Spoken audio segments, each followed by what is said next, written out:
Hi friends, भारतीय rail कुछ श्रेणी के दिव्यांगजनों को संपूर्ण भारत में रेल यात्रा के दौरान रेल किराए में छूट प्रदान करती है। लेकिन इसके लिए दिव्यांगजनों को एक दिव्यांग रेल पास बनवाना होगा। आप देख सकते हैं इस तरीके से ये एक रेल पास होता है और इसके लिए दिव्यांगजन को या तो ऑफलाइन या ऑनलाइन आवेदन करना होगा और दोनों ही तरीके से आवेदन करने में दिव्यांग को 4 डॉक्यूमेंट की आवश्यकता होगी। इसमें जो 3rd नंबर का डॉक्यूमेंट है रियायत प्रमाण पत्र या कंसेशन सर्टिफिकेट, यह बेहद महत्वपूर्ण होता है। यह क्या होता है और कैसे इसको दिव्यांगजन तैयार करवाएगा, इसी के बारे में आज हम विस्तार से चर्चा करेंगे। दोस्तों, रियायत प्रमाण पत्र A4 साइज टाइप का एक फॉर्म होता है। उसमें दिव्यांगजन अपना पासपोर्ट साइज फ़ोटो चस्पा करेगा, अपनी डिटेल भरेगा और डॉक्टर के पास उसको लेकर जाएगा। डॉक्टर उसको प्रमाणित करेंगे। अब ये जो डॉक्टर होते हैं ये कौन होते हैं और कहाँ बैठते हैं, इसके बारे में हम थोड़ा सा आपसे चर्चा करते हैं। दोस्तों, प्रत्येक जनपद में सीएमओ दिव्यांगजनों के दिव्यांग प्रमाण पत्र बनवाने हेतु एक डॉक्टरों की टीम गठित करता है, जिसको दिव्यांग मेडिकल बोर्ड का नाम दिया गया है। इसमें तरह तरह के डॉक्टर होते हैं, जैसे दिमाग का डॉक्टर, कानों का डॉक्टर, हड्डियों का डॉक्टर। तो यह जो डॉक्टरों की पूरी टीम होती है प्रत्येक सोमवार में जिला अस्पताल में एक कैंप आयोजित करती है। इसी में दिव्यांग आते हैं और जो जिस श्रेणी का दिव्यांग होगा वह उसी श्रेणी के डॉक्टर से मिलेगा और उसको डॉक्टर दिव्यांग प्रमाण पत्र प्रदान करेगा। इसी कैंप में दिव्यांगजनों को रियायत प्रमाण पत्र का अपना फॉर्म फिलअप करना होगा और उसी श्रेणी के डॉक्टर से मिलना होगा और उसी श्रेणी का डॉक्टर उसको प्रमाणित करके देगा।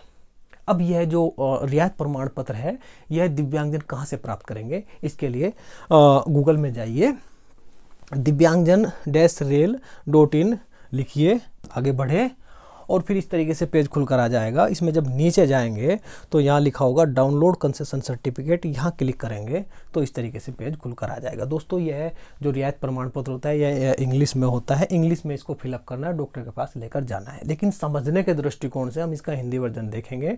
हिंदी वर्जन अगर आप भी देखना चाहते हैं तो गूगल में जाए, इंडियन रेल ऑफिशियल ऑर्डर लिखे, क्लिक करें और जो 1st नंबर का यहाँ है ऑर्डर, इस पर क्लिक करें तो इस तरह से पेज खुलकर पैसेंजर इन्फॉर्मेशन पर क्लिक करेंगे। साइड में फिर यहाँ कंसेशन सर्टिफिकेट पर क्लिक करें, फिर यहाँ करें, इसको डाउनलोड करें। इस तरीके से हिंदी में हमारा हिंदी वर्जन में ये खुलकर आ जाएगा।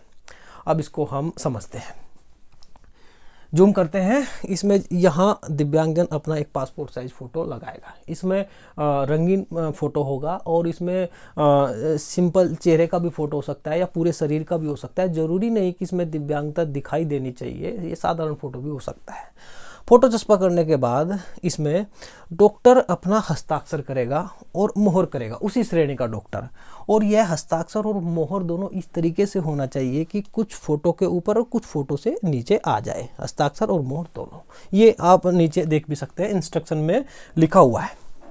फ़ोटो पर हस्ताक्षर इस प्रकार हो कि आंशिक रूप से फ़ोटो पर और आंशिक रूप से प्रमाण पत्र पर हो, इस तरीके से वो होना चाहिए। फिर नीचे आते हैं, इसमें दिव्यांग को यहाँ अपना नाम भरना होगा। अगर वह कुमारी है तो टिक कर देगा और बाकी इसमें काट देगा, यानी जो इसमें लागू होता है उसको टिक करेगा और जो लागू नहीं है उसको काट देगा। ठीक है, अब नीचे देखते हैं। दोस्तों, भारतीय रेल 4 श्रेणी के दिव्यांगजनों को रेल पास की मंजूरी देता है। इसमें यह 4 श्रेणी के दिव्यांगजन हैं। अस्थि विकृति, अधरंग यानी लोकोमोटिव टाइप दिव्यांग, जिनको चलने फिरने में दिक्कत होती है, हाथ नहीं होते, पैर नहीं होते, पोलियोग्रस्त होते हैं, ऐसे दिव्यांग। दूसरा, मानसिक रूप से कमज़ोर यानी MR यानी जो दिमागी रूप से दिव्यांग होते हैं। तीसरा, पूर्ण रूप से दृष्टिहीन व्यक्ति यानी 100% आँखों से दिव्यांग। चौथा, श्रवण और वाक यानी जिसको बोला नहीं जाता, सुना नहीं जाता, दोनों समस्या एक आदमी में एक साथ होनी चाहिए। तो 4 श्रेणी के दिव्यांगजनों को भारतीय रेल दिव्यांग पास बनाती है।